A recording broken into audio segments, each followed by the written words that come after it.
নমস্কার। আজকে আমি আমাদের জাতীয় সঙ্গীত নিয়ে কয়েকটা কথা বলবো। জাতীয় সঙ্গীত বলতে আমি আমাদের কবিগুরু রবীন্দ্রনাথ ঠাকুরের লেখা জন গণ মন অধিনায়ক জয় হে গানটির কথাই বলছি। রবীন্দ্রনাথের রবীন্দ্র বিরোধিতা এবং রবীন্দ্রনাথের নামে নানা প্রকার অপপ্রচার যত হয়েছে, অন্য কোনো সাহিত্যিকের নামে, শিল্পী সাহিত্যিকের নামে হয়েছে বলে জানি না। আর রবীন্দ্রনাথ তো একাধারে শিল্পী, সাহিত্যিক, প্রাবন্ধিক, বিজ্ঞান সম্বন্ধেও প্রগাঢ় জ্ঞান। শুধু তাই না, সর্বোপরি উনি একজন মনীষী, ঋষি। আমরা ঋষি দেখিনি চোখে, কিন্তু রবীন্দ্রনাথ উপনিষদের ঋষি। ওর ভাবনা চিন্তা সব কিছু উপনিষদের ওপর ভিত্তি করে গড়ে উঠেছে। উপনিষদ ওকে নিয়ন্ত্রণ করেছেন। রবীন্দ্রনাথের জনগণ মন গানটি সম্বন্ধে একটা প্রচলিত অভিযোগ আছে যে এই গানটি নাকি পঞ্চম জর্জের এদেশে আসা উপলক্ষে ইংল্যান্ডের রাজা পঞ্চম জর্জের স্তুতি করে লেখা। এবং এটা একসময় এই কথাটা একদম প্রচণ্ডভাবে চারিদিকে রটানো হয়েছিল, কিন্তু ঘটনাটা আদৌ সত্য না, সম্পূর্ণ মিথ্যা একটা ঘটনা, যেটা বহু যুগ ধরে চলে এসেছে। অনেকেই বিশ্বাস করেছেন, কারণ আমাদের দেশে রবীন্দ্র বিরোধীর সংখ্যা কম নয়। সেই রবীন্দ্রনাথের সময় জীবিত অবস্থা থেকেই বিরোধিতা শুরু হয়েছিল। পাঁচকড়ি বন্দ্যোপাধ্যায়, এমনকি সর্বজন শ্রদ্ধেয় দ্বিজেন্দ্রলাল মুখোপাধ্যায়, আচ্ছা দ্বিজেন্দ্রলাল রায়, মুখোপাধ্যায় না, ভুল করে বলেছি, দ্বিজেন্দ্রলাল রায়, ডিএল রায়, এরা রবীন্দ্রনাথের প্রচুর সমালোচনা করেছেন এবং সেই সমালোচনা মাঝে মাঝে সহ্যের সীমা অতিক্রম করে গেছে। এমনভাবেই অতিক্রম করে গেছে যে স্যার আশুতোষ রবীন্দ্রনাথের বিশেষ বন্ধুস্থানীয় ছিলেন। বলেছিলেন, রবিবাবু, এর তো একটা প্রতিকার করা দরকার।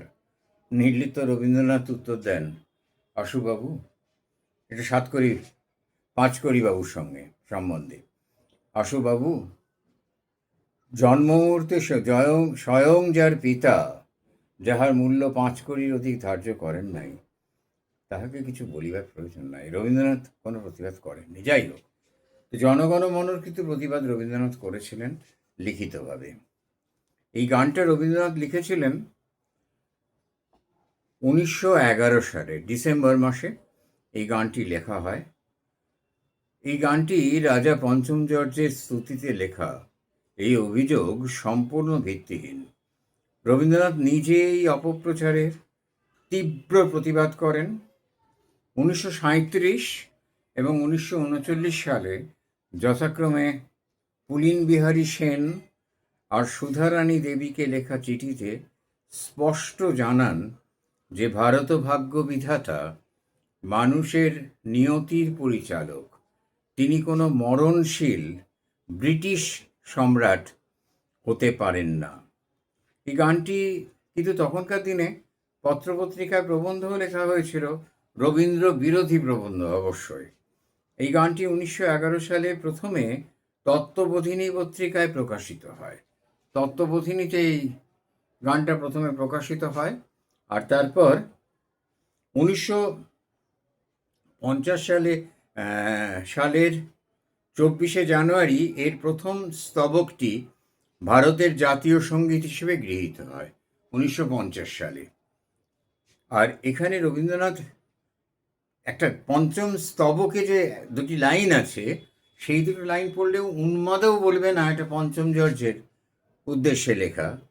দুঃস্বপ্নে আতঙ্কে রক্ষা করিলে অঙ্কে, স্নেহময়ী তুমি মাতা। রবীন্দ্রনাথ পাগল হয়ে যাননি যে পঞ্চম জর্জকে মাতা হিসেবে কল্পনা করবেন।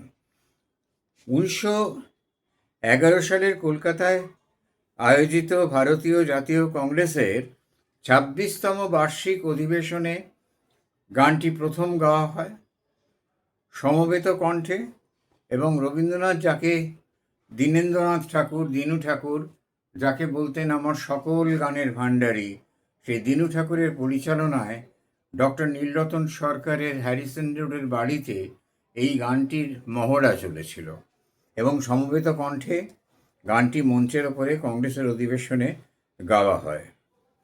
তত্ত্ববোধিনী পত্রিকায় ১৩১৮ সংখ্যায় এটি ছাপা হয়। তখন ব্রহ্ম সঙ্গীত হিসেবে এটিকে ছাপা হয়েছিল। ১৯৩০ সালের সেপ্টেম্বর মাসে রবীন্দ্রনাথ যখন সোভিয়েত ইউনিয়ন ভ্রমণ করতে যান, দেখুন, রবীন্দ্রনাথকে কমিউনিস্টরা বুর্জোয়া কবি বলেছেন, রবীন্দ্রনাথ কিন্তু সোভিয়েত ইউনিয়নে অতিথি হিসেবে যান। সোভিয়েত যখন ইউনিয়ন ভ্রমণ করেন, তখন একটি স্থানের অনাথ আশ্রমের ছেলেমেয়েরা কিছু রবীন্দ্রনাথকে একটা গান গাইতে বলে, তখন উনি জনগণ মন গানটা গেয়েছিলেন। রাশিয়ানরা সেটা শুনেছিল এবং গানটি প্রশংসিত হয়েছিল।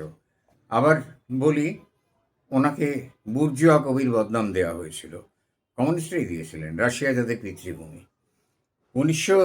গানটি ১৯৩৭ সালে সুভাষচন্দ্র, সুভাষচন্দ্রের সঙ্গে রবীন্দ্রনাথের অত্যন্ত পিতা পুত্রের সম্পর্ক ছিল। রবীন্দ্রনাথের এই গানটিকে সুভাষচন্দ্র জাতীয় সঙ্গীত হতে প্রস্তাব করেন, এবং ১৯৪৩ সালের ৫ই জুলাই যখন আইএনএ গঠন হয়, তখন এই গানটি গাওয়া হয়েছিল।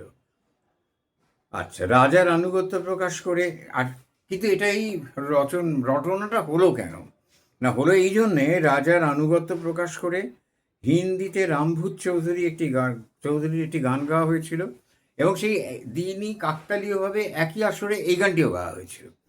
ফলে সংবাদপত্র, কোনো সংবাদ মাধ্যম এটাকে বিকৃতভাবে প্রচারিত করে যে এই গানটি রবীন্দ্রনাথ পঞ্চজর্জের স্তুতির জন্য লিখেছেন।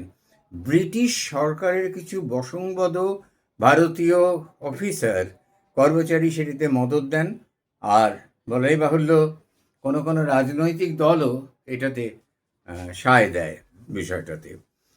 আর এখানে আরও একটি ভুল তথ্য ছাপা হয় যে বন্দে মাতরম গান রবীন্দ্রনাথ লিখেছেন, আর জনগণমন একটি হিন্দি গান। সংবাদ মাধ্যমের অবস্থাটা বুঝুন। তাহলে এই সব মিলিয়ে দশচক্রে ভগবান ভূত হন। তা এই রবীন্দ্রনাথের এই গানটিকে একেবারে ভীষণভাবে সকলে ধরে নেয় যে এটা, মানে একটা অংশ ধরে নেয় এটি পঞ্চম জর্জের জন্য। তা কিন্তু মোটেই নয়, এটি ভারত ভাগ্যবিধাতা, তিনি নিয়তিকেই বলেছেন। ভারত ভাগের পর অনেকেই প্রতিবাদ করে, বলে সিন্ধু নামটা বাদ দিতে হবে, কারণ সিন্ধু প্রদেশটা পুরোটাই পাকিস্তানে চলে গেছে। কিন্তু সেটা বাদ দেওয়া হয় না, কারণ হাইকোর্টে যে মামলা হয় এবং সেখানে বলা হয় সিন্ধু বলতে শুধু সিন্ধু প্রদেশটার কথা বলা হয়নি, সিন্ধু নদের কথা বলা হয়েছে সিন্ধু সভ্যতার কথা।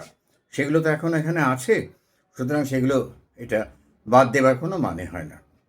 আবার জনগণমন একসময় কেরলের কয়েকজন ছাত্র গাইতে আপত্তি করেন, তো সেটা নিয়ে আবার কোর্ট কাছারি হয়। তখন কোর্ট থেকে বলা হয় যে ভারতবর্ষ সহিষ্ণুতার ধর্মে বিশ্বাসী, এবং ভারতবর্ষের বৈদিক সংস্কৃতি সহিষ্ণুতার উপদেশই দেয়, সুতরাং আমরা কোনো অবস্থাতেই অসহিষ্ণু মনোভাবকে মেনে নেব না। শেষ পর্যন্ত এই গান আবার সকলেই মেনে নেয়। এই হলো জনগণমনের ইতিহাস।